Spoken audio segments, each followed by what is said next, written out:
花海航行，用心讲述每一个故事。世界科幻巨著《与罗摩相会》下集。此时的罗摩正与大利号一同朝着太阳飞去，南部高达500米的绝壁使得诺顿的探测任务陷入了窘境。这时，一名中士提出了一个探索南部的方案，他独自驾驶着飞行器开始行动。很快，他飞到了南部大陆上空，携带的摄像机往回发送着稳定的图像。罗摩南端有一个庞大无比的中央尖堆，它长5公里多，沿中心轴线伸展出去。当中式的飞行器和尖堆相距不到100米时，突然一道电光掠过，紧接着他感到一阵剧烈的震动，飞行器的机翼开始变形，并最终坠毁。由于这里的重力不及地球重力般强大，中士所幸并没有负伤。就在这时，从他身边传来了一阵诡异的声响，中士眼前一个蟹状生物正在拆解飞行器的残骸，拆解完成后便迅速离开了。震惊过后的中士开始在南部地区探测，他沿海边走了10多公里，他发现这里好像有着井井有条的方格农场，但都一尘不染，似乎等待着主人启用。很快，诺顿队长驾船渡过柱面海，前去救援。中士从南部500米的大坝上跃入柱面海，他获救了，但随后的景象让他目瞪口呆。柱面海里一个巨大的东西从水里浮了上来，不一会儿他又沉入水中。诺顿看着这样的画面，他思考道，这一定是罗摩的半机械生命在合并生物。之后，营地里接二连三地发生了怪事，一些蜘蛛状的生物开始在营地四处奔跑，观察人类的各种装备，但对人类没有任何兴趣。巡视完毕后，就突然离开。那些蜘蛛般的生物就是生物机器人，也许是为了承担某项具体任务而设计出来的。现在的罗摩已经有了生命，生命形态又是无穷无尽的，但人类研究人员对于这些生物的目的仍然一筹莫展。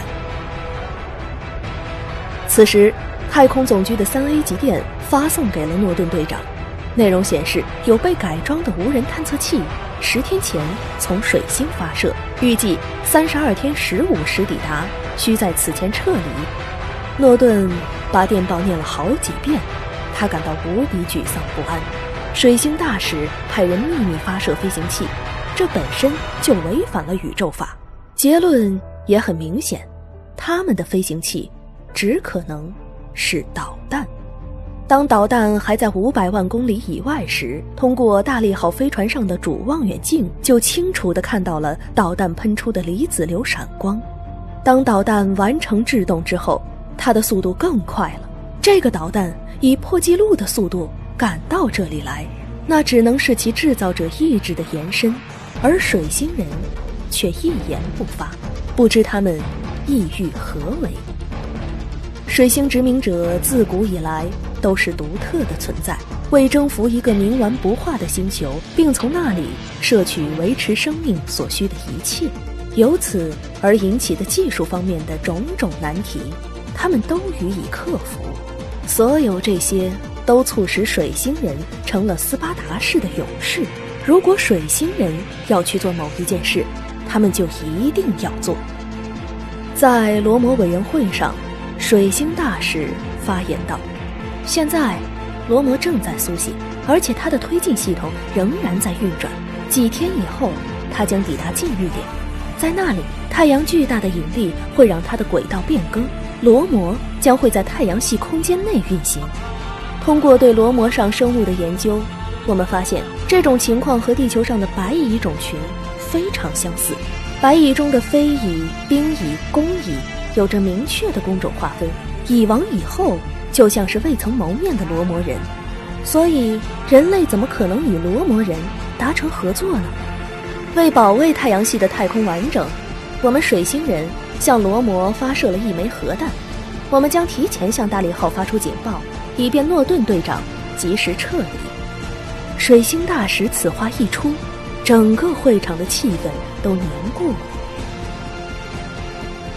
面对水星人的核打击威胁，诺顿正陷入苦思，而中士提出了一个大胆的建议。他认为可以将水星人的核弹弄哑，这似乎是个不错的主意，但诺顿不能与地球磋商，任何通讯联络都可能被水星人窃听。千斤重担只能他一个人来扛。如果罗摩永远地停留在太阳系，那或许会危及人类，但如果罗摩扬长而去，则与人类毫不相干。目前看来，好与坏的可能性都各占一半。他面临着道义上最为困难的一次决断。诺顿最终对中士说道：人类得讲天理良心，不管水星人怎么诡辩，单求生存不是生活的唯一宗旨。我同意你的方案。接着，空中小型飞艇出动了，4分钟就可以走完从大利号飞船到导弹之间的距离。即便是水星人的导弹摄像头发现了破坏者，他们的引爆信号也需要5分钟才能传到这里。此时，大利号收到了水星人盛气凌人的预警信息：致诺顿队长，收到此电后1小时内，你们需撤离罗摩周围地区，以避免核打击对你们造成的伤害。电文完，水星太空控制中心。诺顿并没有理会，他继续让中士执行任务。中士驾驶着空中飞艇逐渐向导弹靠拢，最终飞艇与导弹紧贴在一起。中士很快就把电缆束剪开了，备用电缆也已经被剪断，炸弹已被解除了武装，遥控指令将无法生效。诺顿的队员虽然解除了水星炸弹的危险，但诺顿却陷入了沉思。当他回到地球上去的时候，究竟是被当作凯旋而归的英雄，还是被当作劣迹斑斑的坏蛋？不过他已问心无愧。此后，罗摩愈发接近太阳，大利号飞船已经出现了高温警报，能够继续待在罗摩上的时间不足2天。诺顿准备最大程度地利用这次机会去考察罗摩。他带领队员走到了北部一些建筑前，切开了建筑。顿时，眼前的景象令人大开眼界。建筑物里有水晶般的柱子，一行行笔直地排列着，柱子里有各式各样的工具，以及类似计算机的东西。诺顿猜测，如果罗摩人需要一个东西，只要向计算机发出正确的代号指令，按这里的样板就可以制造出一个复制品来。诺顿认为，如果他们能够长久地待在罗摩里，也许就会亲眼目睹罗摩的制造者罗摩人。但罗摩已经愈发靠近太阳，他不得不回到了大利号。突然之间，熊熊燃烧着的尾流从罗摩后面冒了出来，罗摩终于驱动加速了。巨大的推力使得大利号飞船与罗摩分离开来，而罗摩一直在均匀地加速，而且越来越快。当大利号扭转轨道背离太阳向外飞行时，罗摩已经远在20万公里之外。雷达精确地测出了罗摩运行轨道数据。诺顿意识到水星人的担忧，中士的英雄业绩，还有联合星球大会里的滔滔演讲，通通都是徒劳的。所有人都曾认为罗摩的速度会逐渐消失，最终为太阳引力所控制，成为太阳系里的一颗新行星。但是现在他的情况恰恰与此相反，他可能要坠入太阳之中。由于罗摩新轨道的数据已经确认，似乎他坠入太阳的命运在劫难逃。当罗摩加速到离太阳还有500万公里时，罗摩像一根很小的发亮棍棒，而突然之间它闪烁起来，罗摩的外壳包上了一层闪闪发亮的烟雾，罗摩周围地区的太阳磁场正在发生变化，长达100万公里的力线穿过了日冕，罗摩还在加速，前进速度已达每秒2000公里以上。毫无疑问，它绝不会永远受太阳控制。现在，诺顿终于搞清楚罗摩人的策略是什么了。